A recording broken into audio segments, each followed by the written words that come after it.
Okay, let's do it. You ready? Yeah, man. Sahil Bloom, welcome to the Running Effect podcast. How are you doing this afternoon? I am stoked to be here, and as a fan of the podcast for a while now, it is a joy to be able to pop your in-person podcast cherry. First question for you that I got to ask. Loyal followers will know you get your son a stuffed animal every trip. You're only a few hours into this one, so I'm assuming you didn't get one, but maybe at the airport. What are you thinking for this Yeah, that's Austin a good trip? question. Austin, Texas. Because usually I go with like something that's sort of like has a local vibe. Like I just was in Vancouver and I got him an otter from the Vancouver Aquarium. What is Texas known for? Like snakes? I don't really know what Austin, Texas would be known for. Maybe like an armadillo. Yeah. Is that here? I don't know. I'll figure it out. I'll see what the usually like airport gift shops have whatever the local animal is, and so I'll do that. Where did the tradition start? When my dad would travel when I was a kid, I always remember him bringing back something from the trips, like some little souvenir or something that was kind of to the place that he had gone. He traveled a lot internationally. And so I always just like had this collection of interesting things from all the places he had visited. And then when we would go together, as I got a little bit older, we would do the same thing. We'd bring something back. And so I just thought like, it's a fun way to kind of include my son in the journey that I'm having with some of these travels. Like I do have to be away from him and that bums me out. But when I do that, it's a nice way to kind of like bring something back from the trip that as he gets older, I'll be able to explain to him where I was, why I was doing it, whatever. A question I have for you off the top of my head was a post I think I saw on Instagram or LinkedIn or one of the 5 channels that you post on, and you were writing on a quote or something that someone had said, which was, the only people who will remember that you worked late are your kids 20 years from now. Something to the extent of that. Can you share your thoughts on that subject? Yeah. So there was it was basically this viral Reddit post that someone did that said exactly that. It said, 20 years from now, the only people that will remember you working late are your kids. And it went viral because everyone was agreeing with it basically and saying like, yeah, don't work late. And I'm really of two minds on this topic because one side of me says, yes, absolutely. I have an 18-month-old. I know that you get this like 10-year period when you as their parent are the most important person in their entire world. And then it's gone and you're never going to get it back. And so being present as much as possible during that 10 years is unbelievably important. And like when you put that in comparison to working late on whatever it is you're working on, it feels crazy. The flip side of it, like the second mind that I feel is we live in a world where you need to embody the values that you want your child to learn and to embrace. Like before he was born, I would say the number one thing I thought, which has proven wrong, was that I could teach him anything. Like I used to think, oh yeah, like here's the 20 things I'm going to teach my son. I'm going to teach him this. I'm going to teach him this. I'm going to teach him this. And it's mostly bullshit. Excuse my language. It's mostly they see how you act, how you behave, how you interact with others, all of those things. And they're going to embody a lot of the values that you are embodying on a daily basis. And so one of those values that I feel very strongly about is hard work. And so being able to balance both being present and showing that present energy with him and making sure he knows why I'm working hard on things and that when I'm working hard on something because I care about it and it's meaningful to me is really like the tension that I think we all need to balance. And to me, what it means is that it's not about work-life balance, which is kind of places naturally work and life in this like conflict. And it's more about work-life harmony where you start saying like, how can the two actually serve and sort of amplify and expand upon each other in a better way? When I said 20 years, it reminded me of this quote that I actually wrote down. And the quote was, 20 years from now, you'd give anything to be this exact age, exactly this healthy, and in this exact moment. Take a second to enjoy it. I also came across, and I think you've written on this as well, the concept that you're in your golden years and that people, expect that 10 years down the line, 15 years down the line, they'll be in their golden years, yet generally the golden years are where our feet are. So yeah. What are your thoughts How on old that? are you? 18. Yeah. So, this is crazy. Yeah, I can't think back to 20 years ago. I mean, it's crazy to me. Like I'm blown away by someone your age doing the things you're doing already. Cause I think about the stuff I was doing at 18. It's like I probably wouldn't want to talk about it on a podcast. So we'll just leave it off. It's probably past the statute of limitations, but we won't talk about it. My general view on this is that you spend most of your time when you're young thinking about some future. and some happiness that is contingent upon some achievement. And like for you right now, you're building this thing, you're building this business, building this, what I would imagine is going to become an empire. And everything in your mind is about that next goal. It's like, I want to hit, $1 million of revenue, and then I want to hit 10 million, and then I want to hit 100 million, all those things. And the whole time you're basically deferring your happiness and fulfillment to some achievement of something. So you're saying it's called a when then trap, where you say like, when I get X, whatever the X is, then I'll be happy. And when you do that, the problem is you get to whatever that thing is and it disappears. It's just a mirage. Like you think you're going to be happy and have fulfillment from it, but you get it and then it's just the next level, whatever the next level of it is. It's just 3x whatever the thing was. And what people do and where they fall into the trap is you keep doing that and then you die. You literally just keep doing that over and over and over again until you die. Like you say, oh, I'm going to be happy when I make $1 million. Then you make $1 million. You say, I'm going to be happy when I make 5 million. Then you make 5 million. Oh, I'm going to be happy when I make 15. And you just keep doing that. You're never happy. And then you die. You literally like what you're looking down at whatever this stuff is until you end up falling into your grave.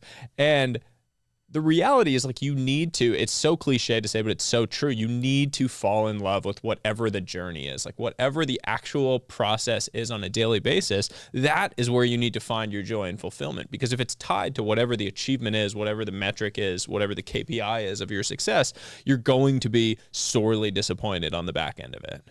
20 years ago, you would have been 12. So maybe like 15 years ago to high school, Sahil, if you could have coffee with him over a good Dunkin' Donuts cold brew, what would be some things you would share in that conversation, ways you would want to guide him?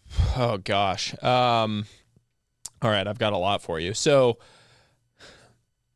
I would say the first one is it's okay to have friends that you lose over the years.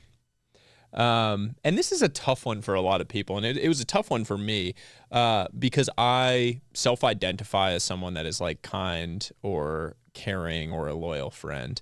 And separating that from the fact that you are going to have people in your life that are no longer well suited for where you're going is a really, really important thing when you're young. As an example, you have your high school friends, your middle school friends, your childhood friends. You can love them to death, but if they're not the right people to propel you towards where you are headed and what your vision is for your own future, they should not be a core part of your life anymore. And it sounds harsh, but it's just true. If your mentality and your ambitions are driving you forward to some really bright future, and you're surrounded by people that are telling you to be realistic, that are sort of like laughing at whatever it is that your grand ambitions are like doing the little thing where they kind of have the subtle dig at whatever it is that you're saying you want to go accomplish, you are not serving yourself by spending more time with those people, point blank. And you need to eliminate them from your life. And that doesn't mean like telling the person, hey, I'm eliminating you from my life, but it does mean repositioning how you think about spending your time and energy. And not enough people do that. Like a hermit crab literally like sheds its entire shell and moves on to a new one. And we need to be able to do that with the people that we're spending time with. There's studies that have now shown, like there's the common saying that people say, you're the average of the 5 people you spend the most time with. Yeah. And it's actually not true. It's been debunked. Interesting. It's even worse than that. What it is that you are going to converge to the lowest common denominator of the people you spend time with. Like there's this study where they gave people walking treadmills at their desks and observed how much they walked on the treadmills. And what happened was everyone converged to the least walking person. It wasn't like there was some like nice average and they converged to that. It was you went to the worst. And so if you have one really negative person in your life, that is going to drag you down. Like it's not like everyone else is positive and I just have this one person. They're just like that. That's how they are. I hate that now when I think back on it. Like I would have been much better served by just like gradually moving on from those people. And I would have been much happier and just healthier in general. And frankly, it happens your entire life. So like learning it at 18 is really powerful because you're going to have those same people at 25 and at 35. I mean, I have people in my life that I probably need to start slowly moving away from now. Like it just happens because you change and that some of those people won't change. That doesn't mean they're bad people, by the way. Like, they're going to have the right people for them, and you're going to have the right people for you. It just needs, it needs to be a constant. Yeah, you're playing a totally different game, and it's okay. It's okay to play a different game and to continue to move in your own directions. 2 questions for you off of that. The first one being that I'm very curious about. I think it's easier. It's never easy to do those things and to make those actions and to have those hard conversations. But I think it's easier to do that with like a colleague, a friend, a schoolmate versus someone in your family. Yeah. How do you approach the differences of relationship where naturally family is just another level? And what would be some advice to someone listening to this podcast who totally sympathizes with everything you said, but they're like, well, the person's like a sister or brother or a parent? Yeah, I get that question a lot because when I've talked about this publicly, the most common response you get is like, that person is my mom or that person is my sibling. And it's really challenging, right? Like, I am very fortunate in the fact that my direct family is unbelievably supportive and loving and really believes in me, probably more than they should have at a lot of times in my life. When it's your family member, I think there's really 2 options. The first one is they need to really understand why how they are causing you pain around these things. It's not enough to just tell the person like, hey, don't say that, or whatever it is that they were doing that was pulling you down. They need to understand that it's having like a true negative impact on you and that you're not going to be able to, continue in the capacity of the relationship that you have today if they continue to do that. And that honestly often shocks the system enough that like a parent who is demeaning you in certain ways and you're able to actually vocalize that to them. It's not just like, hey, quit it. It's like a true direct conversation of the way that you were talking about my dreams is demeaning. And unless you have actual evidence or something to say that's not just critical, unless you have like direct actual like feedback that is going to be helpful to me, having this conversation with you is a real negative in my life. That type of conversation people generally don't have. And if you do, you'll often find that it shocks the other person into the right place.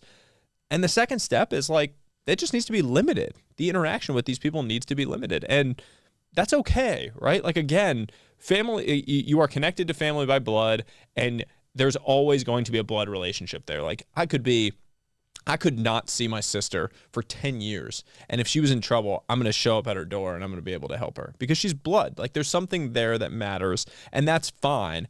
But you need to make sure that you actually balance the energy that they're having and the impact that that energy is having on your life. The second question I had for you in relation to what you were just sharing was this fantastic quote that went right in line with what you were talking about. And the quote was, the biggest way to kill a big dream is to share it with a small mind. How do you personally decide who you share your big dreams and ambitions with? I keep it to myself most of the time. There are very few people in your life, and I'm talking not one hand, like maybe one person, maybe 2 people, that will ever believe in you as much as you believe in yourself and will ever have that capacity, right? Like, if you're a big thinker, if you have big dreams, ambitions for yourself, the first line of it is you. Like, you have to believe that you can do the thing before you have any evidence to prove it. And once you do that, you're lucky if you have one other person in your life that does that. I think I probably have a few. I think like my wife is like that, and I am so fortunate to have someone in my life that believes in me at that level. And I think your parents, maybe, if you're lucky, are that way. A lot of parents tell their kids to be realistic, and so that's a tough one. But being around big thinkers is a hugely fortunate. Like, if you are in an environment where you're around big thinkers, amazing things happen. It's insane. Like, you moved to Austin, right? It's a perfect example. Like, when you can get into an environment where you're surrounded by people that are sort of having these big dreams and big ambitions about their life, it's the biggest unlock that I can possibly imagine having when you're young. There's this story that I love of the Medici family. They're like the bankers, like some of the first bankers in the world, extraordinarily wealthy. And this is in like 15th century Florence. They were the first ones that started giving any funding or money to artists, to architects, artists, designers, etc. So all of the artists, architects, and designers of the era flocked to 15th century Florence. They were all in the same city at the exact same moment in time. And what happened was all of these incredible, innovative thinkers were in one place at one time, and it sparked this incredible discourse and dialogue that ended up giving rise to the ideas of the Renaissance. And now you have this enormous, ripple effect through the entirety of history that came out of this one family funding all of these big thinkers to be in one place at one time. And my point from all of that is like, you have to find your version of 15th century Florence. When you're young, especially, at any age really, but when you're young especially, if you can put yourself into one of those places and just be there and be in the mix, sort of, the impact that has on your life from just being around a lot of positive, some big thinkers is enormous. I mean, almost incalculable being able to do that. In your own life and journey throughout it, what have been some of the biggest skills you've utilized to try and formulate a strong inner circle of friends, of mentors, of people who are pushing you to be the best version of yourself? And what would you tell someone who realizes that they need a better circle but doesn't quite know where to start? I think you have to find those little communities of people. And how it happens is you find the one person and they pull you into their community. The way you do that is by creating value for people with no expectation of return. I mean, I've been blown away by like the willingness of random people to help when you've shown them sort of a genuine desire to help them. I've never been someone that has been fond of the like quid pro quo idea of networking, because you kind of have two sides to this, right? Like you have a lot of young people, you go on LinkedIn and it's like networking hustle, like go meet as many people as you possibly can, get a ton of, business cards or whatever the old way of doing this was. And that's how I'm going to develop the network that is going to propel me forward into my future. I think that's like 1950s, right? Like that's like really, really old school. Maybe it worked at one point in time.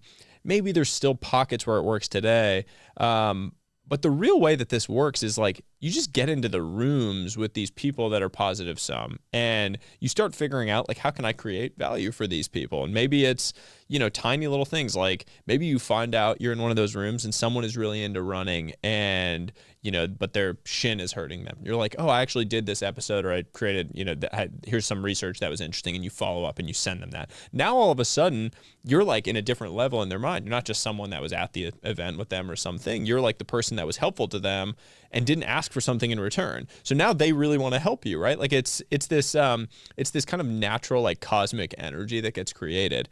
And you can't really pinpoint exactly what you did other than just being a genuine person that wanted to create value for those around you. And when everyone is like that like it like attracts like. And so the energy actually gets pulled in that same way, in a really, really powerful way. And it only happens in certain places, by the way.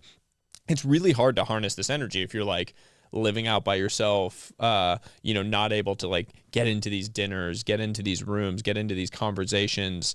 You can find your way to them and you can travel to these places and try. But the real power comes from just like immersing yourself in it, even for a short period of time. Being in Austin for 6 months, 3 months, being in New York City for 3 months of your life, the amount of value that you can get from that in terms of the relationships and the things that spark from it is just incredible. I'm curious to get your thoughts on this. I heard from a few people in relation to that discussion of formulating a better friend group, a better group of people, that they said in the age of social media and books and podcasts, you can actually have mentors and quote unquote friends that you'll never meet. And I think it's actually kind of interesting because even without meeting you before today, I know so much about you. I've learned so much from you. Similar thing with books. If you read enough books of someone, you can be mentored by them in that way. What are your thoughts on kind of harnessing the digital age for that piece of mentorship and friendship in a sense? I think it only goes so far. I'm pretty old school in that I really believe in the power of doing this. I totally agree with you. We kind of knew each other. I'd listened to a bunch of your podcasts. I loved your content. You had probably, connected with some of the content I had put out. We had talked, we had texted, but I feel more connected to you after spending 5 minutes chatting before this podcast than I ever would have, I think. From having, like, we could have had 100 hours of conversations on Zoom and all these different places, but now seeing you face to face, talking, like laughing about something, the connection is just totally different that gets created when you're in person, because we're social creatures, right, at the end of the day. And so technology is great because it reduces the friction to initial contact. Like that is fundamentally what this does. It reduces the friction to initial contact. And that is an amazing thing for evening the opportunity playing field. Anyone in the world, a kid born on the streets of India who has access to a phone and access to the internet can engage with your content, can engage with my content just as much as like a rich kid born in Greenwich, Connecticut. The difference is actually finding your way into those rooms where you're able to develop the in-person and face-to-face connection that leads to the like real big outcomes. That still hasn't been even. That's still really challenging to harness. So if you have the privilege of being in a position where you can get into those rooms, where you can put yourself in a position where you're in the space physically, I think there's nothing in the world that can replace it. I mean, it's one of the things that I am really deeply committed to now. Like one of the things I am most excited and energized by now is going around the world and doing in-person events and like dramatically lowering the barrier to people getting into these rooms. I mean, I would love to go like in 2024, I will go host an event in India that will hopefully be effectively free and can bring together hopefully thousands of young people into a place where we can all, interact and spend time. And that I think is like where the real power is. It's like when you take those URL relationships, the online relationships, and you bring them into the real world, that's where the real magic happens. This is speaking a few years into the future, so I'm not sure if you've thought this far, but you mentioned a minute ago kind of the concept of getting your foot in the door with certain groups to kind of develop those friendships and those communities. Have you thought in advance of specific groups or things you want to put your son through to get him around specific people that you know will make him better? Yeah, I think team sports is probably the number one thing that I can imagine for that. And I would, by the way, like team sports, I would expand the definition of like if he loves drama, that's a team sport, right? You're having to coordinate with a massive, group of people to put something together that is like a team sport effort. You're going and putting something that's the same exact thing. Those kind of things where you need to interact with tons of different personalities, bring people together, have leaders, have followers, all of those interpersonal dynamics. You wrestle with failure. You have to have the bounce back, the grit, the resilience, all the things you talk about with the elite runners on your podcast. You can't teach that. There's nothing other than sports broadly defined that I can imagine teaching a kid that. So like if you were to build a perfect human and you want to build a human that is going to live a great life, they need to have those attributes. They need to be resilient. They need to have grit. They need to understand the value and the impact of hard work. All of those things you could just bottle. I mean, it's a pill, right? Like team sports is a pill that would deliver you all of those things. And so like for me, when I think about my son's life, that's one of the most important things. Like you have to do stuff like that.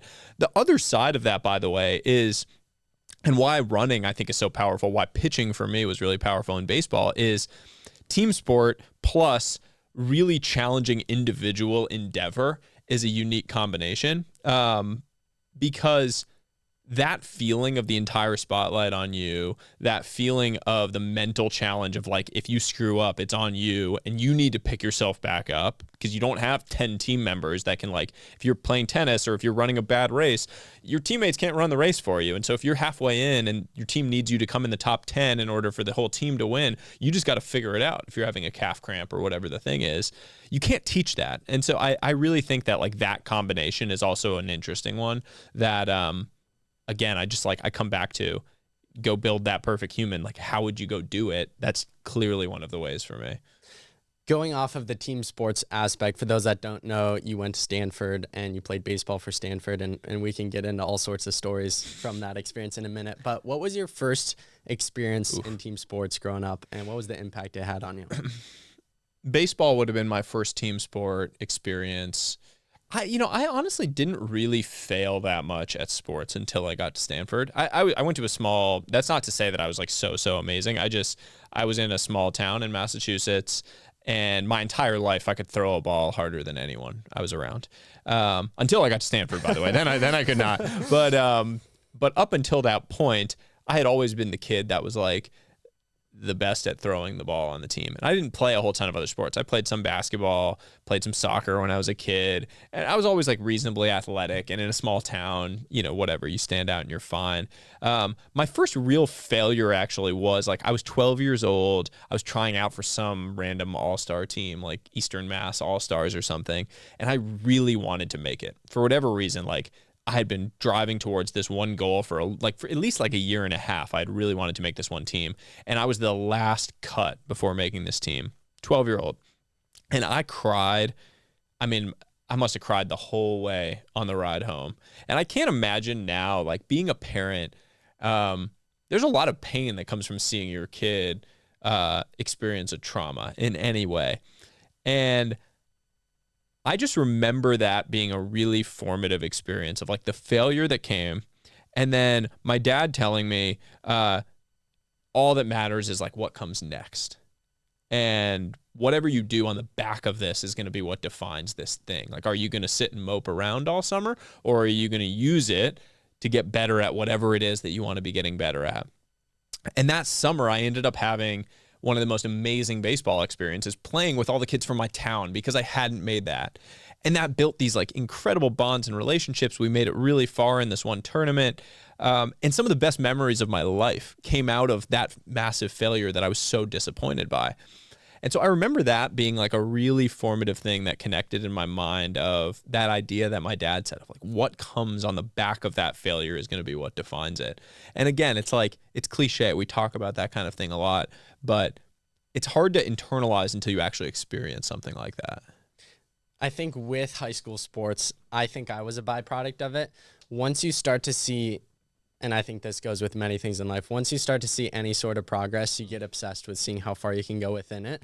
What are your thoughts on the aspect of, and I'm sure you could speak to this in your own high school experience, obsession of high school sports, and specifically, I'm sure you felt this, I feel like high schoolers feel this immense need to go D1 or to like win nationals or whatever it might be. Do you think it's healthy for a kid that age to channel that, or do you think it can be destructive?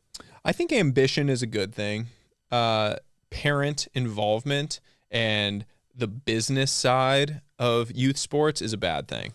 I know it very intimately in the baseball world. When I was in high school, I committed to Stanford my junior year of high school. That was like early. Now there are 8th graders committing to colleges in baseball. I'm 7th graders committing.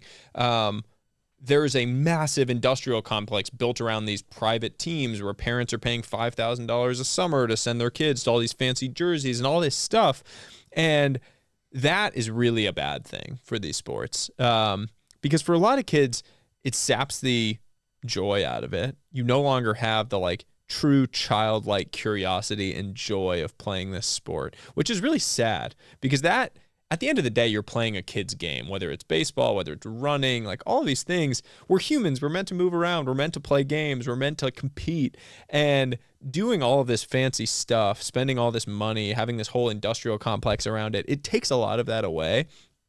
And it puts a ton of pressure on the kids to go and make like an ROI on this investment that their parents are making. You know, your parents aren't like, your parents are investing $5,000, $10,000 for the summer, whatever it is.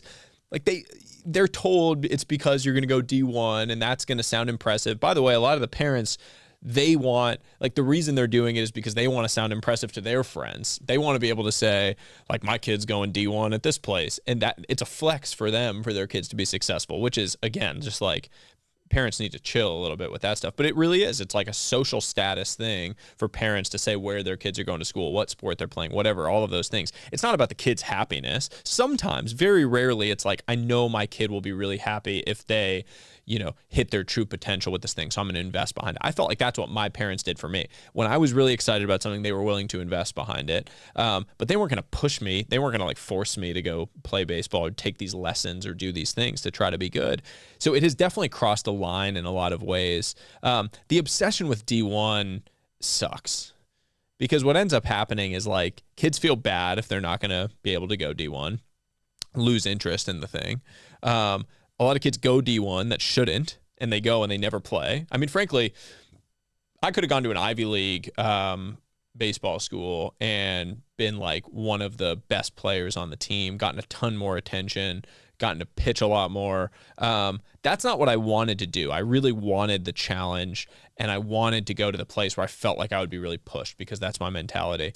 A lot of kids should go to they should go D3 and be the best player on the team and get tons of coaching attention and be able to develop because they're getting a lot of attention, versus going and being a walk-on just to be able to say they're going to D1 and never getting to sniff the field. What good does that do? It's like, yeah, great, I got to do the Twitter or Instagram post saying you're humble and blessed to go to whatever school, and then what? Like, you were never there. You never got to experience the joys of the team. Your teammates you're never as close with because you're not traveling with the team on the road, and it's just a tough road when that's all you're focused on. And it again goes to that whole when then thing. Like, you think you're going to be happy when you get to put the tweet out and 500 people like it or whatever the thing is, people flexing on social media around it. The reality of those D1 schools is it's a job, man. And if you have the job and you still have all the hours and you're not getting the reward because you're not getting to play and you're not getting to have the fun and actually getting to experience the competition, it sucks. I mean, I did that. Most of my freshman year, I didn't play, and it's terrible. It's a real mental grind to be able to do that. So I think the obsession is tough, and removing that and just focusing on where am I going to go that I am going to be able to thrive academically and athletically, and really focusing on the academic and focusing on the people that you're going to be around academically is the most important. In my opinion, with anything in life, it's so much more important to fall in love with the process of the thing rather than the outcome of the thing. And the reason that sparks is because I think so many people are addicted to the feeling of running X time or making X national meet, or for baseball, making whatever all-star team, but they aren't actually in love with the process of the day-to-day grind of throwing the pitches, of lacing up your shoes and going for the easy miles. How do you think you would teach someone to fall in love with the process? If you were the coach of your son's baseball or cross-country team one day, what would be some things you would try to instill in the athletes to help them to fall in love with the right things?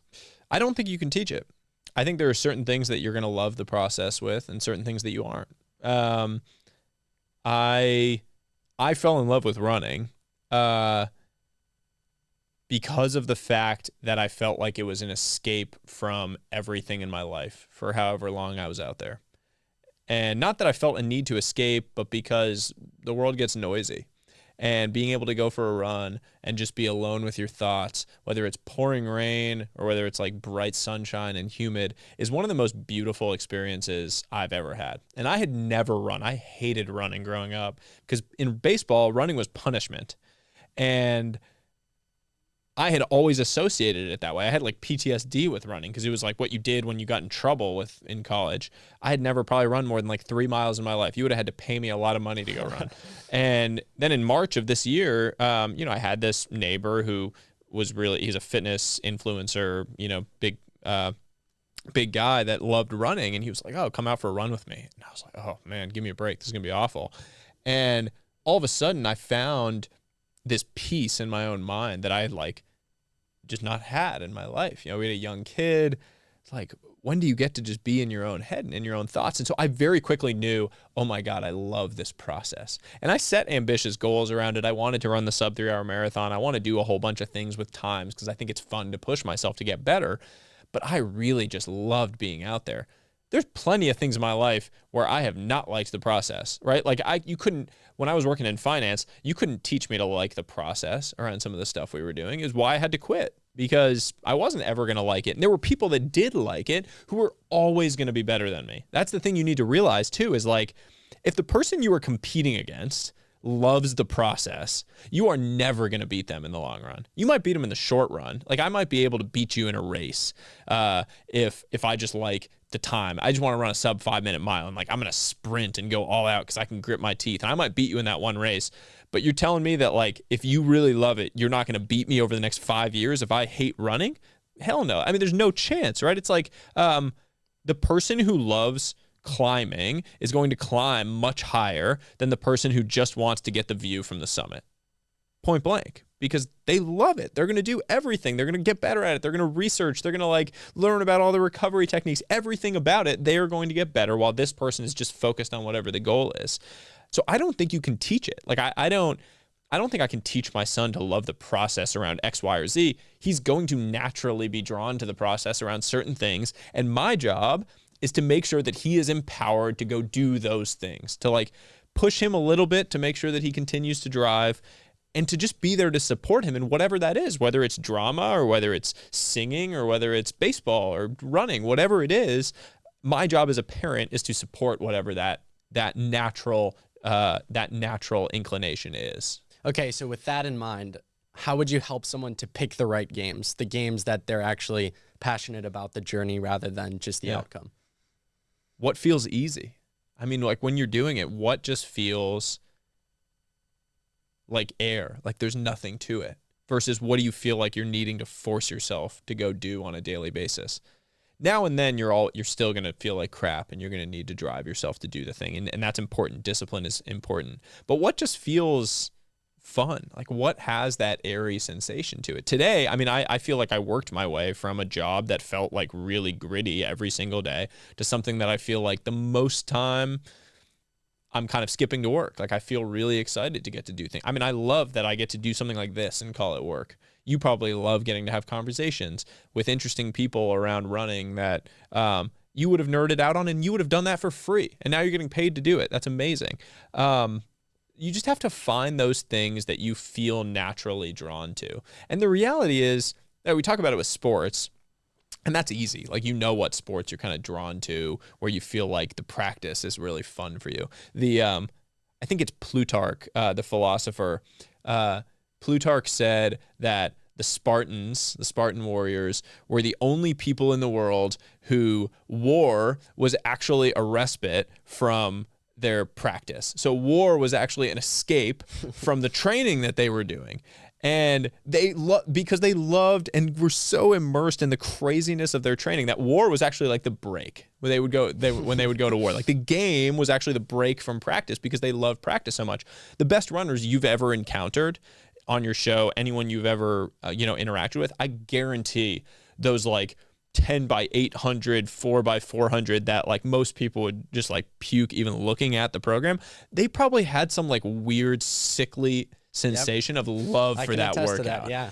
And you're never going to beat that person. Again, it's like I get so excited to be around people like that about whatever it is. Like, I don't care whether it's running. I don't care if it's something I'm into. It's just fun for me to talk to people that feel that way about anything.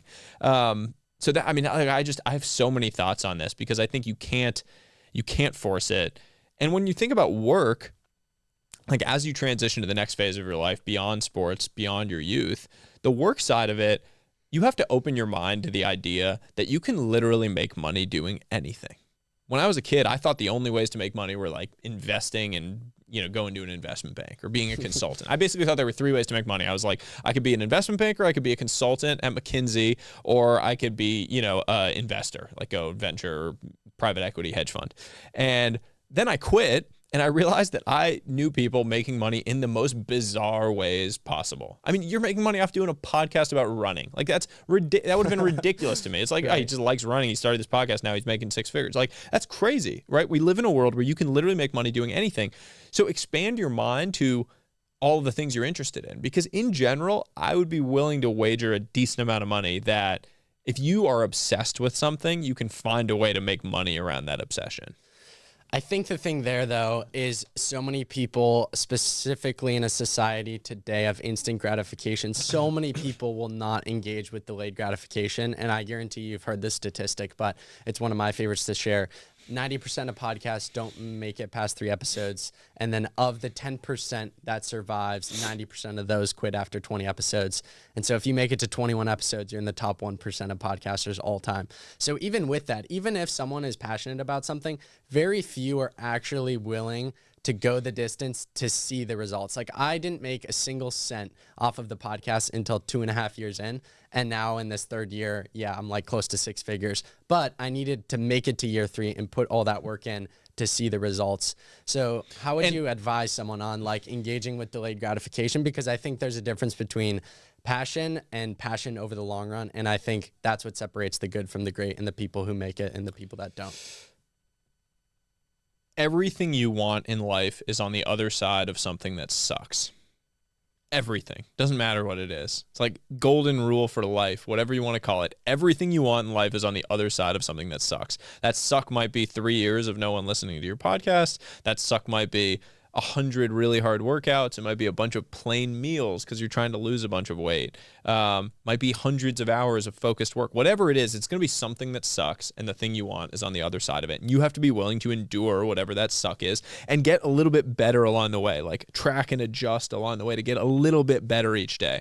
Because the piece that we don't talk about often, and like every podcast, every business book, everyone misses, is that survivorship bias is unbelievably rife in these things. There's a story that I absolutely love. World War II. They were trying to figure out how to like reinforce the planes that were coming back. Basically, like all these planes were going out and getting shot up in battle in World War II, and they wanted to reinforce the planes in strategic areas in order to make sure that they survived these battles better. And they looked at where the bullet holes were on the planes that had come back, and they were like, well, all the bullet holes are on, are on the wings and on the tail, and so we should reinforce those areas. And there was this young statistician named Abraham Wald who said that's going to be a terrible mistake. And what he pointed out was that was all the seen evidence. That was the stuff that was coming back, the planes. But the unseen evidence was the planes that didn't make it back, the ones that got shot down. And so what his point was the bullet holes that were hitting the tail and the wings that you were seeing were actually the ones that were survivable. But the unsurvivable bullet holes were on the other areas, the planes that hadn't made it back. And so they reinforced the engine and the other areas that they didn't see bullet holes all over. And that actually led to like thousands of lives being saved. There was this massive survivorship bias because you were only learning from the survivors. So when we talk about podcasts and like podcast success as an example, we always point at the examples of the person that endured the 3 years of no one listening to their podcast, and then they made it. And so it sounds great. We're like, oh yeah, great. But there were a lot of people that tried for 2 years and then it never worked out. So to me, when I think about those things, the piece I think is really important is it's not just about enduring and continuing to pound your head into a wall. It's about pounding your head into a wall a little bit smarter than you did yesterday. Like I might have a brick wall that I know I need to get through because this is the thing that sucks, is getting through the brick wall, and the gold is on the other side of it. Well, if I start pounding my head into a wall in one spot and I don't feel a single, even like tiny budge, I should probably try a different area on the wall to find like the structurally weak point. If I don't, I might just pound my head into a wall for 3 years until I die and not have made a single dent. But if I like say, okay, what have I learned? Like I've learned some information. Now I'm going to move to this area and I'm going to start chipping away at it. Now I feel a little bit of movement. Okay, maybe this is the area. Oh, now I feel a little movement here. Let me continue to chip away. It's getting a little bit smarter at the way that you are enduring, because that's actually what allows you to get to the other end. Like doing the same workout for 3 years when you're not seeing even a tiniest amount of progress, that's not very smart, right? Like that's not, hey, well, yeah, I need to grind for 3 years to get to the other thing. No, that's being kind of dumb. Right. You need to like learn. Yeah, with your podcast as a perfect example of this, I'm sure along the way, you got a little bit smarter about what worked, how to reach out to people, how to have a great conversation. And you were iterating. So while you couldn't see the progress maybe in terms of downloads yet, you were getting a little bit better at it and you were feeling it as you went. That's what allows the survivors to actually survive. It's not just the enduring. It's like the enduring a little bit smarter every single day. What are your thoughts on stopping, and how do you think that related to your baseball career and stepping away from the sport? Yeah, you have to know when to quit. And this is something no one ever wants to talk about.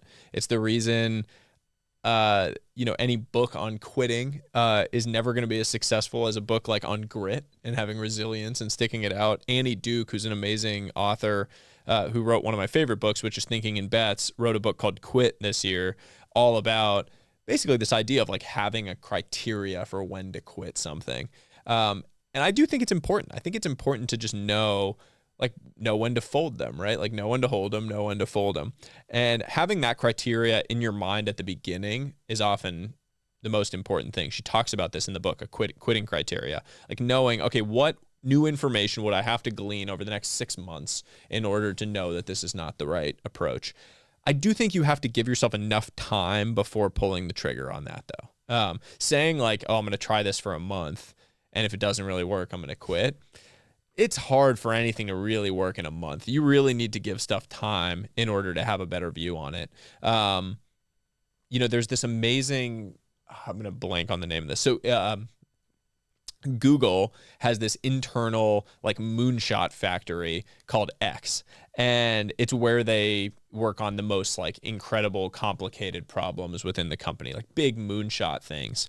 And they have this thing called the monkeys and pedestals mental model that they talk about there, which is this idea that say that you have to train a monkey. So like you want to have a monkey juggle flaming torches while standing on top of a pedestal. And there's two pieces to that problem. There's training a monkey to juggle flaming torches, and then there's building a pedestal. Building a pedestal has been done for thousands and thousands of years. It's very easy. You know exactly how you can do it. It's not that hard of a problem to solve. Teaching a monkey to juggle flaming torches is a really challenging problem to solve. And so their point with this mental model is there's no point in worrying about the pedestal if you don't think you can actually train the monkey to juggle flaming torches. You're just wasting time on the pedestal. And so the point with it is you should figure out whether you can do the hardest part of the problem first. And if you can't, if you determine that you cannot train the monkey to juggle the flaming torches, you should just stop. That's when you should quit. It's not a problem that's worth solving because it doesn't matter. Like the pedestal is irrelevant. It's just the hard part. So when you go into a problem, the lesson here is whatever it is you're facing, figure out if you can do that hardest part. And if you learn over the course of 3 or 6 months that you can't do that hard part, it's probably worth changing course. I think this quote from James Clear goes right in line with what you were talking there, and I want to get your thoughts on it. James said, "Do not confuse things that are hard with things that are valuable. Many things in life are hard. Just because you are giving a great effort does not mean you are working toward a great result. Make sure that the mountain is worth climbing." Yeah, I mean, I couldn't agree more. I love James. James is also just a great human being outside of being an incredible author and thinker. The worst thing in the world is climbing to the top of a mountain and realizing you climbed the wrong one. It was the reason that I switched career tracks. Like I was halfway up this mountain. I saw what the top looked like, and I realized I didn't want that. I didn't want the prize for what the thing was. So being aware, I mean, the way I define it is at all times, you want to know what the game is that you're playing and whether you want the prize for winning that game. Because if the answer to either one of those questions is no, like you don't know what the game is that you're playing, or you don't want the prize for that game, you shouldn't be playing it. Like it should no longer be the thing you're doing. You need to be able to clearly define what it is and whether you want the thing that comes with winning it. Yeah. Enough said. I love it. I love it. Yeah. What have been some of the most pivotal moments in your life? You've mentioned the career switch a few times. I'm assuming that's one of them. But when you think back to the past 32 years of your life, are there any significant standout moments of like switching tracks that stand out that you think have made you the person you are today? Yeah, I'd say there's two. One was when I could no longer play baseball.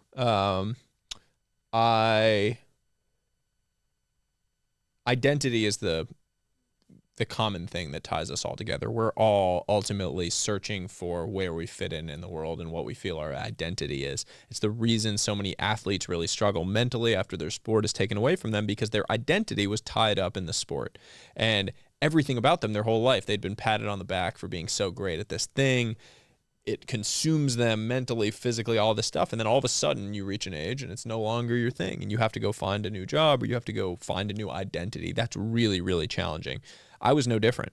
My whole childhood, baseball had been my identity.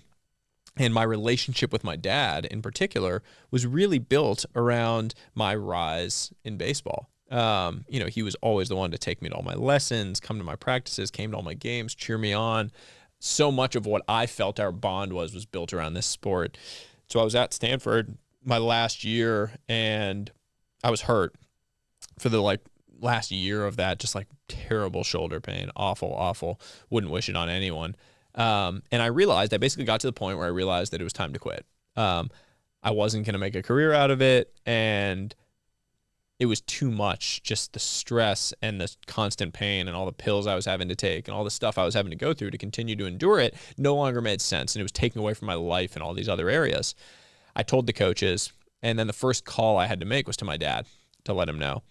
And it's such a formative moment in my life because of what his response was to it. So I called him and I was so nervous to tell him that I was planning to hang it up because, again, in my mind, this was what connected us. And I was so worried that he would be disappointed, sad, all these things. And I told him, and he said, I don't care.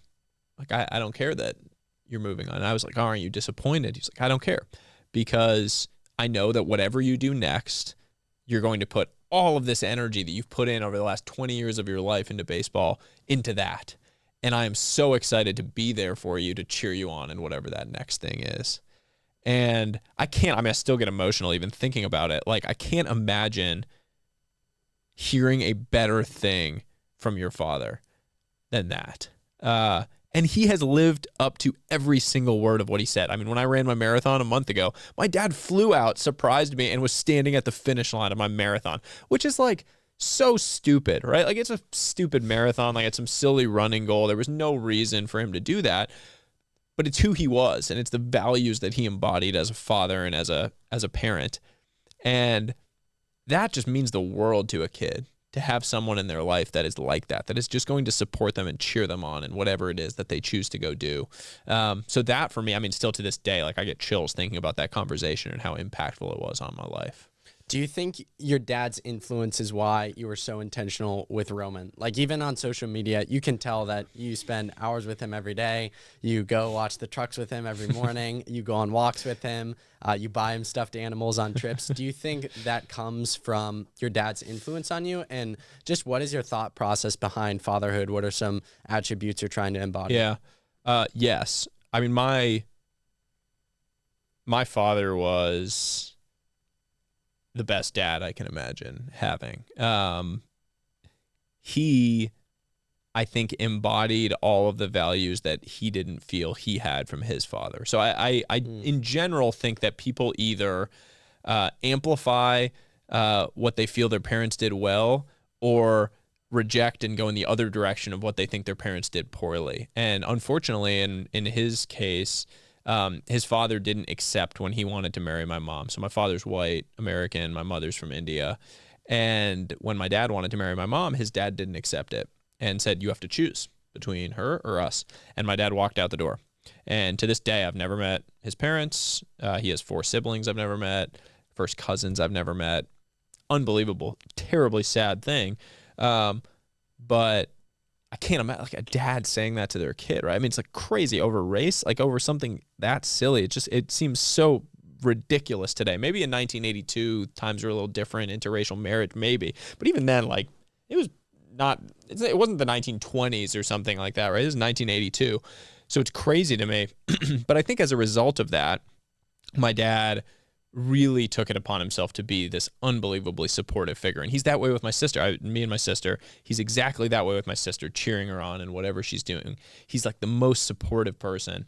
And I just wanted to embody those same values that I feel like he had with us, and build that same feeling of connection and bond that I feel like I have with him, with my son.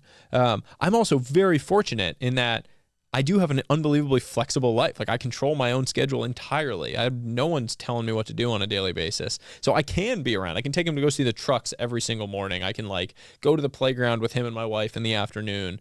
All of those things I really want to take advantage of, like, because I'm very grateful for them. I wouldn't have been able to do that if I'd continued on the track I was on. So, I mean, I also just think we need to more comprehensively embrace parenting and being great dads and being great moms. I think in general, like for dads, it's always been this masculine thing of like, oh, I'm going to, be the tough guy, dad, provider, all of these things, like associations. And I'm like a mushy dad, right? I get emotional at every single thing. Like I am highly, highly invested in my son's life. I want to be around. I'm happy to do anything with him. And I think that more of us need to embrace that as this like new version of masculinity. Like, I'm happy to go lift heavy shit with the boys and like go on crazy runs and do a bunch of hard stuff. But I also want to be able to like play around with my kid and use my little baby voice that I use with him for whatever reason, like all of a sudden comes out as soon as I'm around him. And just like embrace that dichotomy rather than feeling like I need to be one or the other. How do you flip the off switch when you're with him? How do you just turn off social media, turn off whatever business venture, and fully be in the present moment where your feet are with him? It's very hard. I don't think I'm great at it. I've done better with setting boundaries where, certain times of the evening where like I'm shut off, my phone's away, etc. It's hard in particular for me because part of what I want to do with my platform is inspire other dads and other people to really embrace these moments with their kids. And that means sharing a lot of my life, right? Like I share a lot of my actual day-to-day life of like time that I'm spending with him, things we're doing, fun stuff, laughs, all of those things. That means having my phone in certain ways to like film things, do different stuff. And it's a balance. It's a balance of like, okay, but I don't want to be sitting behind a screen. I don't want him to see me staring down at a screen all day. And balancing that against, I do want to inspire millions of people to do that and to take it more seriously and to be really present. And I think I'm starting to do that. Like, I reach that many people. I get tons of messages every single day from people saying how they're inspired to be a, different parent, or they're excited about being a parent because of the content they've seen me share. It was so much of the narrative around parenting was negative for forever. It was like, oh yeah, like, get your sleep now, or, hope you had your fun, whatever, all these things. I'm at least twice as happy. Like my average level of happiness is at least twice as high now than it was before he was born. Like the daily joy of just seeing him learn and grow is totally incomprehensible to me from before I had kids. I'm a totally different human. My like brain chemistry. Is it hard? Absolutely. There's terrible, like challenging things. I don't get to travel as much, like we're not traveling as much. We don't go on as many dates. Like there's plenty of things that are trade-offs. But like seeing your kid learn a stupid word or, figure something out with their hands, there's literally nothing in the world like that will bring you that kind of joy into your life. On a similar line of Roman, the family sort of things, I'm very interested about this. Way too young to be considering it. Yeah, you're way too young. But I'm curious. I hear all the time in your circle of, just inspirational figures and people who talk on deeper subjects, that the person you marry is the most important decision you'll ever make. What are your thoughts on that question and prompt? And what are some ways that you tried to answer it and, find the right person? Yeah, fact. That is definitely true. The person you choose to partner with in life, and marriage is the traditional way that's done, will dramatically impact the course that your life takes and will probably govern most of the joy or misery that your life has. I would say the most important piece of advice I would give to my younger self around finding the right person is, I guess there's two pieces. One is focus from the get-go on deeper levels of attraction than physical. Physical attraction is great. I am extremely physically attracted to my wife. That's a great thing. Eventually, you're probably not going to be physically attracted to this person that you're partnering with. That's time. Like, we're all going to be old and we're going to be gross and like bags of wrinkles and just like not looking great. But it's also just like novelty wears off, right? Like the feeling of like crazy lustful physical attraction is not necessarily going to be there forever. Maybe it will be and you get lucky, but you shouldn't count on it. There has to be levels of attraction that go well beyond the physical in order to build a lasting connection and partnership with someone. It has to be that there's emotional attraction, spiritual attraction. You have to be connected on much deeper levels. And if more people thought about that at the outset, they would waste a lot less time along the way. The second piece is focus much more on growing than on the falling. It's easy to focus on falling in love and falling in love with someone. That's, again, like the lustfulness of the moment, and you're so connected with someone. It's the honeymoon period that comes with that, the new thing. The much more impactful thing is who can you grow with? Like, who can you change with? Who are you willing to crawl through the mud with to get to the other side?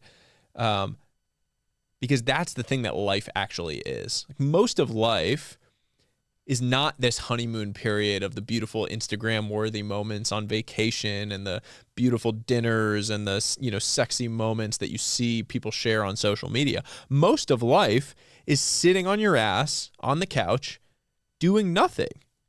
And you have to love doing that with this person in order to build a great life with them. You have to love doing absolutely nothing with this person. Before I got married, one of my friends asked me how I knew that Elizabeth, my wife, was the one. And I said, because I love doing absolutely nothing with her.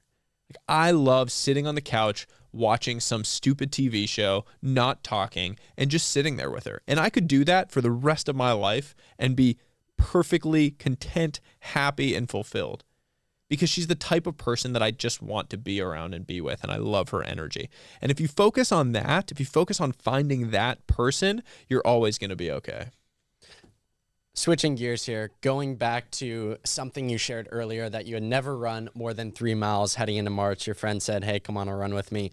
How in the world, 6 months later-ish, did you run a 2:57 marathon? Take the people through this journey and progression. Painfully. So this friend of mine is this guy, Brian Mazza, who some people might know that are listening. He's a pretty big fitness influencer. And randomly found out that he lives like a quarter mile away from me. I never knew who he was. He didn't know who I was. I lived in this town for maybe a year and a half. And then a common friend was like, hey, there's this guy that I just met. He lives, I think, in your town. He's really into cold plunging. He's really into sauning. I was like, oh, it's so weird. I didn't know anyone else in my town was like that. So we get together. He's like, oh, you should come run with me. I'd never run. So I go out on a run. I mentioned earlier, I start sort of like finding this unbelievable peace on the road. And the like monotonous sound of your feet hitting and the like meditative state that it kind of sends you into. All of a sudden, running went from being this thing that I hated into something that I both found really peace-inducing and something where I was finally getting better at something physically. I've lifted my whole life. I've always been into training and lifting around baseball originally, and then it became a hobby. But I'm not getting much stronger now at this stage of my life. Unless I go on like TRT or steroids, I'm probably not going to get much stronger. Just like, it's probably not going to happen, right? But running, I like went, I started running and it was like hard for me to run an 8-minute mile. And I was like, high heart rate.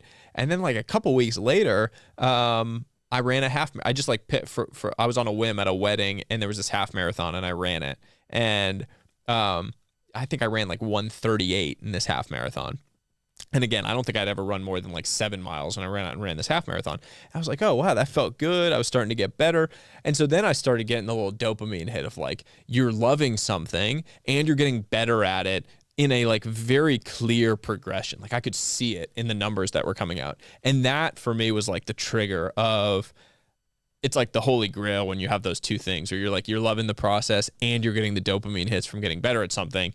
You better watch out because like whatever the goal is, I'm going to go smoke that thing. So that was probably like end of February, early March when like all of those things happened. And by the end of March, I said to Brian, I was like, I'm going to run a sub 3-hour marathon within 6 months of starting here. And he was like, all right, man. And to his credit, he was like, yeah, you probably are going to do that. Because he had kind of started to see all of those things clicking with me. So we just started training. And I hired a coach, this guy, Jeremy Miller, here in Austin. Oh, is he? Cool. Yeah. He's amazing. If people don't follow him, he creates great running content. So I had started to kind of get nerding out on running. I was watching a bunch of your videos with all the high school runners that I loved, like Simeon and Connor and the 2 Stanford kids, Lex and Leo. So I was starting to get like nerding out on it, learning, okay, what works, what doesn't, what shoes should I have? And fortunately, I'm creating content around it. So it's sort of like part of my business. I was writing about it, creating content around it. And I just ran a lot, man. I mean, I probably put in 1,200-ish miles over the course of the 6 months. And I went out and did it. So September 10th, I ran your hometown, Erie, Pennsylvania, very flat marathon. Although it was 95% humidity, which I would not recommend running a marathon. It was miserable. But I ran 2:57:31, got it done, nearly died. I was on like a 2:48 pace through 22 miles. And I didn't know that. Wow. Yeah. I blew out hot. I went out hot. I literally like, you get all the advice before you run a marathon, right? Like everyone says, go out easy, go out slightly slower than your pace that you're trying to hit, and then, speed up, run a negative split, like run a beautiful race. And I was like, yeah, don't worry. And then I go out, I'm planning to go out at like 6:45-ish pace. And I go run the first mile at 6:45, and then I was like, oh man, I'm feeling good. And like literally like miles 2 through 16, I'm like in the 6:20s every single mile or something like that. And then mile 21, I was like, started cramping up, and I basically like skipped from mile 22 to 26.2 and got it done. Started to see God, as they say. Oh man, I wouldn't wait. I mean, a lot of people go through marathons, experience this, but like I would not wish those final 4 miles on anyone. I left and I was like, I never want to do a marathon again my entire life, because it was such miserable pain. But I'm very glad I did it and got it done. What have you learned through this new pursuit and joy of the sport of running? Oh man, so much. I think running is an amazing microcosm of life. One of the biggest learnings for me personally was that you cannot judge someone on the basis of a small sliver of information. The running application of this is you see tons of people out when you're running. You're in Austin, like there's tons of runners. You run past people run by you. And there's this tendency in the human mind to take whatever tiny sliver of information we've gathered about someone and create a picture in our mind of who they are as a person. Running, you can't do that, because I might be running my tempo day and I might run past Eliud Kipchoge on his easy day running 9-minute miles. And for me to sit here and be like, I'm a better runner than that guy is ludicrous. It's incorrect. It's logically flawed. It's ludicrous. It's laughable. And the same thing applies to life. Like if I run into a person, I learn some tiny, tiny piece of information about them, and now I apply it to their entire character, it's just wrong. It's called fundamental attribution error. It's just wrong. And running teaches you that. You can't judge someone by what you saw with that small thing. That was a really, really big one for me. Also, just the benefit of moving slow was a big one that I never appreciated in life. And my running, like my progression towards the marathon, really took a step forward when I hired a coach who forced me to run the easy days easy. It's like the speed paradox: move slow in order to move fast.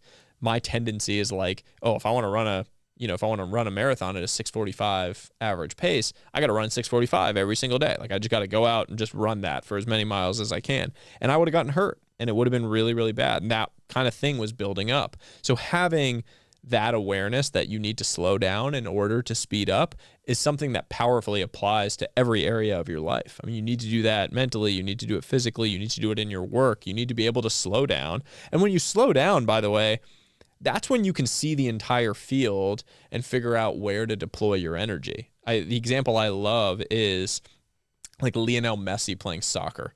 He walks around the field and people go nuts. They're like, why is that guy walking everywhere he goes? Well, he's not really walking. He's sort of observing and creating this map of everything. It creates this incredible vision of the field. And when he goes at 110% in the perfect way, in the perfect place. And that's only because he was going slow so that he could observe and see everything. So that's like that, I think, is a really powerful insight for how you think about work too. Is like, if you're moving fast all the time, you're going to miss where the gold was. You're just going to be running around. You're going to miss that there was these incredible opportunities. If you had slowed down, you would have been able to identify them. Like for you, that's why I said before we started this podcast, we were talking about your goals for it. I said, just like, don't go too fast, because you're going to miss something. Slowing down allows you to see like, the real opportunity is not for this to go from $1 to $2 million with this like, really obvious way. It's the non-obvious way that takes this from 1 to 10. And you're going to miss that if you're so focused on going on the quick path. So I think about that a lot with running too. You talking about that reminded me of the principle that I absolutely love in relation to running, but it also applies to life. So feel free to respond however you want to. The principle is the quickest fix is the longest path. I like that a lot. I've never heard that actually. It's true. And it's the reason that like, it's a funny thing, right? You think, everyone talks about like, I'm going to 10x this or 10x that, it's like, you get 10x better, whatever. It's like a meme now on social media. 10x is often easier than 2x. because 2x requires you doing like twice as much work of the exact same thing you're doing today, whereas 10x requires an entirely different type of thinking, an entirely non-obvious path, something where like you might deploy a tiny bit of energy into the exact right spot is the only thing that's going to allow you to 10x. You can't 10x the same way that you got to 1x. And so thinking about what is that 10x path is often the best way to approach it, because that's how you actually like can deploy the little bit of energy that takes you the massive step function improvement. Kind of similar lines, but kind of shifting subjects. This is just a free-flowing conversation. Please. So it came in my head, so I'll ask you about it. It was actually in a previous podcast where the guest mentioned this great principle, and he said champions tend to be broken people. And what he said was champions and successful people got really, really, really, really good at one thing by sacrificing almost everything else. What are your thoughts on kind of that paradox? And for you personally, how do you figure out the things that are worth sacrificing versus the things that aren't worth sacrificing? I think it's largely true. I mean, if you go read the biographies of the people that we celebrate, laud, admire in history, whether that's in business, in athletics, whatever it is, a lot of them come from broken homes or have like broken relationships with their parents and or have a terrible set of relationships with the people around them in adulthood. I mean, if you look at the top Forbes, like top 25 richest people in the world, I think like 20 of them have divorces. I don't know how many of them have terrible relationships with their kids. I would guess a lot of them. When you excel to the top 0.001% of one given area, you're leaving a lot of other things on the table in order to do that. It's just the reality. You can't, like, I don't think you can be Elon Musk without all of the, stuff that gets lost along the way. John D. Rockefeller, you go read his biography, Titan, unbelievable, by Ron Chernow. His dad did some terrible, terrible things to him when he was a kid. His relationship with his dad was awful. Go read the Elon Musk biography by Walter Isaacson. Same thing. His dad was not a good guy and really, really broken relationship with his father. If that's what it takes to succeed at that level, you can count me out. That's my opinion on it. It's not like, to me, it's not about like, how do I manage this and like achieve at that level and keep my relationships. I don't know that it's possible. I just think like in order to excel in one area to that level, there's a lot of other things that just have to fall out on the back end. And I'm perfectly happy not achieving to that level. And having a beautiful, happy life, happy marriage, great relationships with my children. I mean, the way I would define this, frankly, for me is like, I imagined my ideal life at age 80. I literally sat down and wrote it down. Exactly what I wanted to do. Like, what was my ideal day at age 80? For me, it was sitting on a porch, like overlooking a backyard, my wife by my side, my kids on the deck with me, spending time with me, grandkids running around in the yard, and a bunch of friends coming over to have dinner with us. And what I realized in doing that is, I don't care all that much about money. There was not like private jets or yachts, or like it wasn't a mansion. Relationships are what matter most to me in the world. This has my smiling wife, my happy kids, healthy grandkids, a bunch of friends. And what does that mean in terms of what I do today? It doesn't mean I should try to go build a $10 billion business. It means that I should be the supportive and loving husband every single day so that my wife wants to be standing by my side at age 80. It means that I need to be the type of supportive father so that my kids are going to want to be next to me when they're older, so that my grandkids are going to be in the yard playing. It means I need to be the type of loyal friend every single day so that my friends are going to want to come over and hang out. And all of those things are totally controllable on a daily basis through my actions, the things I'm doing and how I'm pursuing things on a daily basis. So that is reflected in how I'm trying to live my life. I want to work on things that I feel like are ambitious. I want to impact people. The reason I create content, the reason I do all of these things is because I think I have the opportunity over the next 50 years of my life to impact positively 1 billion people in the world. And it sounds like a ludicrous number, and maybe it is ludicrous, but that's what I want to do. I want to positively impact, allow 1 billion people to take one tiny thing away that allows them to live a slightly better life than they otherwise would have. And maybe I make $1 billion doing that. Maybe I make not nearly as much money doing that. But none of that really impacts this like end goal of where I want to be when I'm age 80. And so I don't care. Like, it doesn't matter to me. And that's a really empowering feeling. But if it requires me, like, if you told me you would pay me $100 million tomorrow to go work 90-hour weeks for the next 5 years, I would say no. And I really mean that. Like, I have no desire to miss the next 5 years of my kid's life. It's just not a trade-off I'd be willing to make.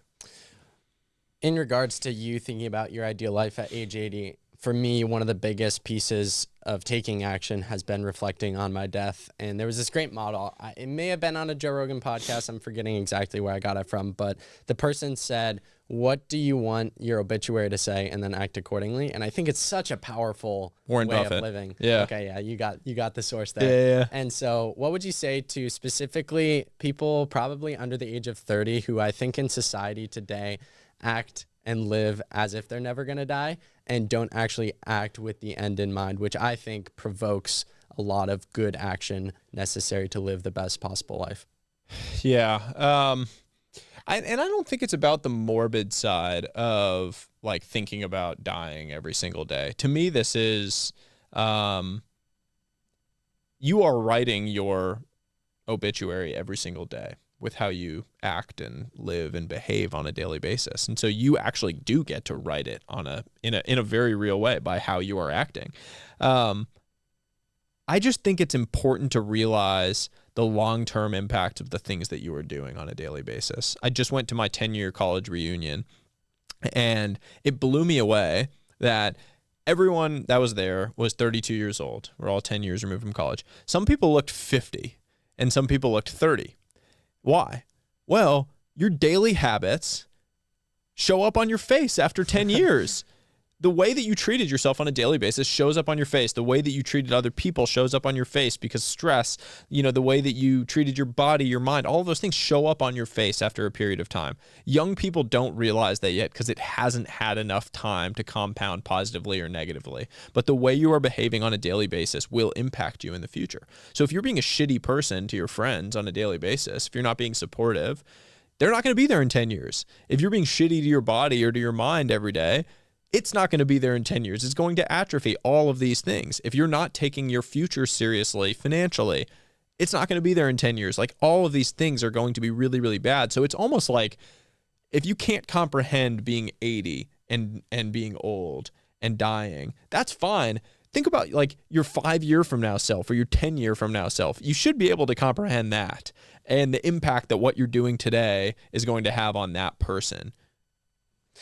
Sahil, for those who don't know you, who haven't read your writing, I think I've texted you this before, but there's one of your pieces that went particularly viral. That's a personal favorite of mine, and it was Life Lessons from 1,000 Years. For your 32nd birthday, you asked several 90-year-olds what advice they would give to their 32-year-old selves. So I wrote down a few of my favorites from it. I'm going to read the point, and I want you to elaborate in quick form, however you will. So point number one, which stuck out to me, was now and then break out the fancy china and drink the good wine for no reason at all. Stop waiting to enjoy the finer things. If tomorrow is never guaranteed, find the time to enjoy them today.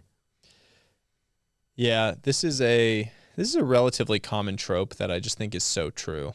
It's like, again, delayed gratification is great, but if you keep delaying gratification, you never feel gratified. And that's a terrible thing. You want to actually enjoy the nice things along the way and like generate those experiences with people you love. And so I think the point there is it's not about the fancy stuff. It's about the people that you enjoy it with. Like break out the fancy china and the nice wine with someone you love and like enjoy that experience with the person you love.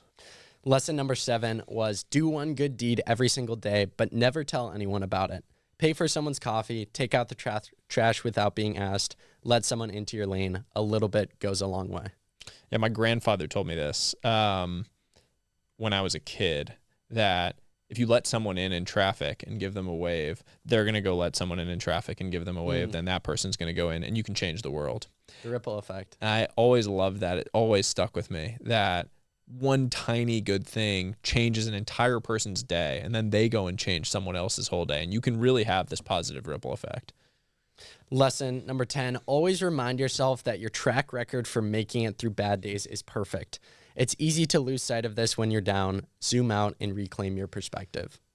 Yeah, everyone's been there. They, things are going great and life is good. And then all of a sudden you wake up one morning and you're in a rut. Like and it's dark and you don't know how to get out. You don't know where it is and you feel lost. And reminding yourself that you always made it through to the other side of those things is a really powerful thing. I mean, there's this beautiful quote that I heard. A lot of people think that they've been buried when in reality they've just been planted. And that really has stuck with me over the years. Lesson number 16, you may occasionally disappoint others, but make sure to never disappoint yourself. You may let others down, but never let yourself down. Most important thing in the world. Gotta keep yourself in high regard in your own mind and always stay true to your word with yourself. Lesson number 17, never let a good friendship atrophy, which I think we talked about a little bit in this podcast thus far. Send the text, make the call, plan the trip. Good friendships must always be treasured. Yeah, my newest version of this is plan the trip. Seeing people in person. We just got our whole baseball group back together for this 10-year reunion, and it was unbelievable. And it came together because I just booked a house and just told people everyone's welcome to come stay. Don't worry about paying for it. Just come, please be there. And when you just take the initiative to plan that trip and people show up, you'll never regret spending the money on that kind of stuff. I love lesson 22. It makes me feel like a kid again when I read through it. If it's raining on a warm summer evening, go outside and dance in it. You won't remember the muddy clothes and the ruined shoes. You'll only remember the laughter and joy. Yeah, I mean, life in general, you only remember the messy moments. This is just we all stress over the missing the flight or the vacation that went massively awry or the disastrous thing. But that's the stuff we remember later. We don't remember the perfect, smooth, easy day. You remember the weird, muddy day. And so it's finding space to actually create those muddy moments in your life is a beautiful thing. Lesson number 23, and I feel this one particularly prominently for me, not going to college, taking risks. I think it's so true. Taking no risk is the biggest risk you can take. Regret from inaction is always more painful than regret from action. Yeah, it's true. You never regret the things that you do. Maybe that's a blanket statement, but it's in my experience, it's very true because you went for it. What are you going to regret? You went for the thing. Yeah, it might not work out and it might have been a failure, but you went for it. So you can't feel bad about taking the action. When I read through that one, I thought of this quote that I think perfectly lines up with it. And the quote is super simple to the point. If you risk nothing, you risk even more. What are your thoughts on that? Completely agree. It's been my own experience, right? I left the safe path to go and do this, and I couldn't be any happier about it. Lesson 39, smile and say good morning to the strangers on the street. This has somehow become old-fashioned, but everyone benefits when more people do it. Most bizarre thing in the world to me, walking around New York City, you say hi to someone on the street and they give you a mean face and they're like, what are you doing? You're a weirdo for doing that. It's why I love traveling to parts of the country where that's still normal. Small towns, it's so nice. People say hello to each other, smile. It's just about maintaining your humanity in a world that wants to make you behind a screen. Look up at people in the face, say hello to people. Nothing bad comes from that. I could deconstruct your quotes and your posts all day, but there's one other post that I'd love to deconstruct with you. And I'm sure a lot of my audience hasn't heard of you, and so I think this is a cool opportunity to kind of give them an inside look at how good of a writer you are and some of the subjects you write on. But one of your other posts that particularly stood out to me that I thought was an interesting change in perspective was the time billionaire. And you said, quote, "To me, being a time billionaire isn't necessarily about having the actual time, but about having the awareness of the pressure nature of the time you do have. It's about embracing the shortness of life and finding joy in the ordinary daily moments of beauty," end quote.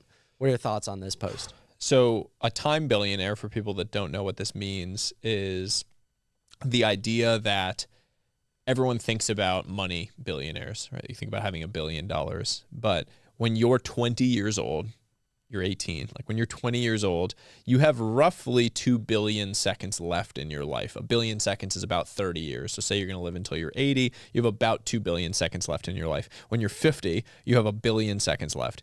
but you don't relate to yourself in that way. You don't think about the fact that you are literally rich with time when you're young. Most people spit on their time. They take on things that are a waste of their time. They use it on mindless activities, dumb things that you're just like literally your most precious asset is withering away. And so that's what this whole concept is about. It's about realizing the precious nature of time, realizing that time is your most important asset. And when you're young, you don't care. You don't think about it. But when you're old, you would give anything to have more time. Warren Buffett is 95-ish years old. He's worth $110 billion. And you would not trade lives with him.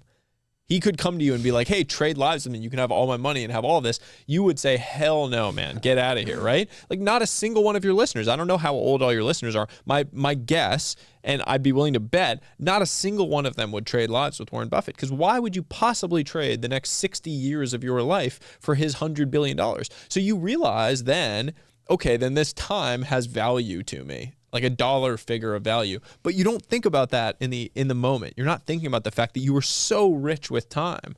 And so it's like a call to action to just appreciate and understand the value of all of this time that you have ahead of you and treat it with respect. There's a great quote that I thought of in relation to this post. I think it's either from Chris Williamson or Alex Hormozy, one of the two. And they said, we trade the thing we want, time, for the thing which is supposed to get it, money. We give up time to make money so that we can finally have more time when we have enough money. We give up happiness to achieve success so that we can finally enjoy happiness when we achieve enough success. What are your thoughts on that? That's 100% true. It's like the entire idea of what we said at the beginning of like you're deferring something to get to whatever the other side is. And the reality is like by doing that, by losing sight of the beauty of this moment that you have and not enjoying whatever this is, you're leaving yourself and putting yourself into this vicious cycle that ultimately just leads you into the grave. So again, it all goes back to find the things in the moment that you love doing. It's great to go make money. It's great to go build great businesses, take care of your family, do all these things that money enables. But try to find the way of doing it that you love doing along the way. Don't assume that you're going to be happy after you get to some number. I have way more miserable friends, by the way, that have made like $30 million than my friends who just have a stable job and like are around their family all the time and have, a great, simple life. Those friends of mine are actually much happier than my friends who have sold companies for millions and millions of dollars. I don't know why, but it's just the reality of the situation. I think this quote is from one of the Stoics, I think Epictetus, but he said, do not spoil what you have by desiring what you have not. Remember that what you now have was once among the things you only hoped for. For you as someone who's, a very high achiever, someone who's striving to do things, how do you stay grounded and appreciate how far you've come? Mental time travel. Have you heard of that concept? I don't think so. Mental time travel is this idea that you can basically zoom out from where you are in the present and look at where you are from either your younger self or your older self. And zooming out and looking at where you are today from the perspective of 5 years ago self is an unbelievably powerful tool for gratitude, for appreciating where you are in the moment. For me, what it does is it makes me realize just how far I've come, and it makes me realize how my 25-year-old self would be blown away by where I am in life, by the loving relationships, by the success that I feel like I've had. In the moment, it's very hard to realize that. In the moment, I'm like, oh, I haven't done enough. I need to be doing more. I need to, grow more, do this more business success. But when you zoom out and you think about it, you're like, oh my God, look at where we are. Like, look at this life we've built. Look at this stuff that we have. Look at all this great fortune. So doing that regularly is an unbelievably life-changing thing. Two of the sayings that I don't know if you've coined, but you say them a lot, and I want your quick take on them. You say rent is due, and the other one you say a lot, I feel like, is closed mouths don't get fed. Yeah. I don't know if I coined either. I've definitely popularized both, though. I tend to think that, no one has coined anything. Like Aristotle probably said it. To like Winston Churchill or whatever. Yeah, I mean, everything is like Mark Twain or Aristotle or like Einstein. I don't know. There's like 3 people that have everything misquoted to them. But rent is due is just this idea that like you have to pay your dues every single day. And I'm a big believer that you have to do hard things. As I said earlier, everything you want in life is on the other side of something that sucks. That means getting cold. That means getting hot. That means moving fast. That means lifting heavy shit. It means having tough conversations. It means being present. It means being focused. All of those things are hard, and everything good comes on the other side of doing those hard things. That is rent that you have to pay every single day. And I talk about that on social media because I really believe it. I believe more people need to embrace that mentality of like, do the little thing every single day. It doesn't have to be showing up and paying your entire month's rent in a given day. It's like, do the tiny daily deposit that compounds positively in your life. That is why I always say that. Closed mouths don't get fed. If you want something and you've done the work to deserve it, go and ask for it. The number of people that are held back by their unwillingness to ask for the thing that they have earned is incredible, and it's really sad. I have always been willing to ask for the thing, and I've been blown away by the conversion rate of success on just asking. Like most of the time, the person that you're asking just doesn't know that you wanted it. Like if it's your boss, if it's your partner, if it's whoever it is, they just don't know that you want the thing. And so actually just opening your mouth and going and asking for it is easily the biggest unlock that young people can have in their life. As we sit here today, what excites you the most? What gets you out of bed besides paying the rent of the cold plunge? Oh man. Oh, I love cold plunges. No, I hate it every single day. That's the most fun part about it. Like 2024, what excites you the most when you think about the future? I'm really excited. I mean, outside of the personal side, I'm unbelievably excited about my son and continuing to see him grow up. Professionally, I'm incredibly excited about the opportunity to bring more people together in person. I'm planning in 2024 to do at least 6, hopefully up to 10 in-person live events all around the world. And I'd love to do one in India, one in London, one in Australia, a handful in the US. I just want to bring people together into those rooms that I feel like I've had the opportunity to benefit from that most people don't have access to on a regular basis. And if I can go around the world and create those rooms for other people, I will really consider that a valuable and incredible mission that I can be a part of. You've been on so many podcasts, of which I've listened to almost all of them, and I think they're all fantastic, and you've gone on such great shows. I feel like the hosts have asked you great questions. With that in mind, if you have a response to this, what's a question you've always wanted to reply to that you've never been asked? That's hard. One thing that all of these podcasts focus on is your successes. Like everything is about the wins. Everything's about, hey, you've done this, you've accomplished this, talk about it. You're successful. Like what are your insecurities? What are your failures? Like what do you worry about at night? What keeps you up? Like those things, more vulnerable aspects of who you are as a human, I feel like doesn't really come up when you have these conversations typically. So what does keep you up at night? There you go. Losing everything. That's like my deepest, darkest fear in the world is just, I feel like I have been unbelievably fortunate in my life in a lot of ways. And I, like a lot of people, I don't feel deserving of all of the good fortune that I've had. And my deepest fear is that I get struck with the blow of whatever, bad luck, bad fortune, whatever you want to call it, that takes all of this out. And that is total bad luck and chance, right? Like I have people message me about losing a family member, losing their spouse, losing their child. It's like incomprehensible pain and challenge that is totally out of your control. And that scares the shit out of me. And I try not to think about it because it scares me so much. Like I could easily deal with my own terminal diagnosis. It would be terrible. It would suck, but I think I could deal with something like that. But someone close to me, I can't imagine how I would possibly recover from something like that. And that really, really scares me. Like something that just takes you out of the game forever. Even now, like just thinking about it, it's really, really hard to comprehend how people get through that. I know it's big in Stanford circles, but also as the runner-up for the Pulitzer Prize. Have you read When Breath Becomes Air? My favorite book of all time. What are your thoughts on it? Because I think that I mean, it's such a beautiful. I've never cried so much reading a book, and I'm not super emotional. I think it tackles that question and some of those really tough aspects. Yeah, I read that book once a year. The first time I read it was on a plane, and the woman next to me had to ask if I was okay because I was just sobbing on this flight. Yeah, I mean, the book, for people that haven't read it, is all about this Stanford neurosurgeon who gets diagnosed with terminal cancer and is wrestling with the diagnosis in the last year of his life before he dies, and dealing with, like, you know, how he thinks about his child being born after he's gone and all of these awful, awful things. I mean, that book was a formative part of why I write and talk about time so much, and why I talk about embracing the present as much as I do.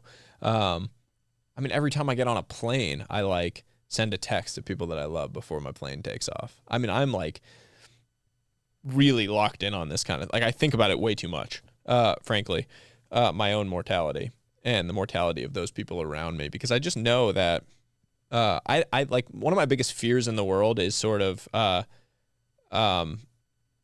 unexpressed love, if that makes sense. Yeah. I've never really thought about it in that term, but unexpressed love is really my big fear. I don't want to die without having expressed love that I feel for other people, and I don't want other people to be lost without them knowing how much I cared about them. And I'm not particularly good at expressing emotion or love vocally. I don't think I've told my parents enough of how much I care about them. I don't think I've told my sister how much I care about her. I've done a great job of telling my wife. But I need to be better about that. I think we all need to be better about that, because at the end of the day, that's what you don't want. You don't want unexpressed love. I heard about the concept from crazy popular, I think, astrophysicist Neil deGrasse Tyson. He said the urgency to express love now, not later, comes with the realization that you're going to die one day. And so I do think a lot of these things come back to reflecting on your own mortality, which I think is interesting. As we wrap up today's discussion, I know we could talk for many, many more hours. We'll have to put a bow on this one and talk another time some more. But the question I have for you, a final serious question for you before wrapping up, is we're recording this on November 9th, 2023.